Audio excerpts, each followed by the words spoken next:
Convicted of killing his family in a fire, police say he set.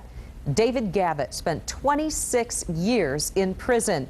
Now he's been released. As a new look at the case finds, the fire may not have been arson at all.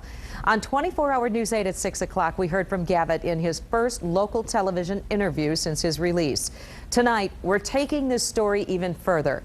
We're tracking down some of the key players who were a part of the case from the beginning. 24-hour News 8's Leon Hendricks has the story. A flawed investigation into the flames was at the heart of an appeal by the University of Michigan Innocence Clinic for David Gavitt's release. Really hadn't had a chance to grieve for him. I had to fight. I had to fight for my freedom. I had to fight for the truth to come out. The then 26-year-old husband and father of two was convicted of murdering his family in the mid-'80s. Jurors say a big part of their conviction was the science presented at trial, evidence that 26 years later would prove to be flat wrong. In David's case, it was a pure science case. There was no motive ever presented. At the heart of the problem, these reports that a scientist testified showed that David Gavitt poured gasoline throughout the house before setting it on fire. If it had been gas, the peaks and valleys of this report should have matched the peaks and valleys of a report made from a known gas sample. While an expert testified that the report was positive for gas, several analysts have now found that it was wrong. The reports don't match. There was no gas. That was something else. That was, you knew that this was more than just, oh, well, some people would look at it this way, some people would look at it this way.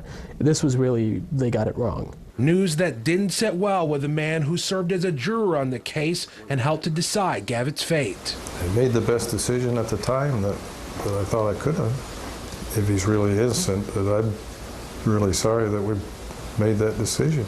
Dennis Kalenda was Gavitt's defense attorney at the time. He went on to have a storied career as a well-known defense attorney and Kent County judge.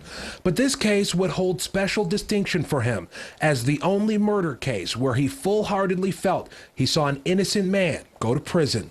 But there were just a lot of people thinking that there were just too many holes in the prosecution.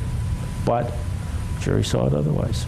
Much has changed in the 26 years since the fire. The technology used to diagnose arson has improved, and we have a clearer understanding of how fires behave.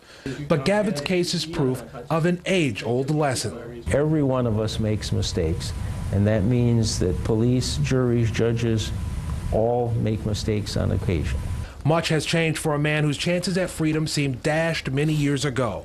While he proclaims his innocence, some still seem to doubt it.